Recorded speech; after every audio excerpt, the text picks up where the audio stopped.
Hi guys, naisip ko lang kasi total tumutulong na rin lang ako sa diba? Sa iba.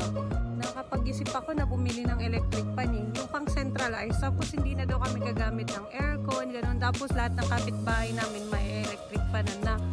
So ito yung binili ko. Tingnan niyo. Ayan siya guys, oh.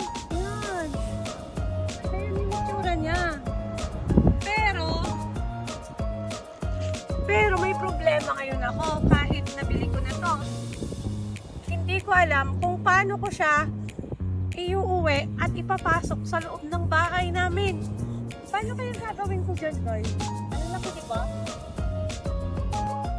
It's Lloyda Series Official.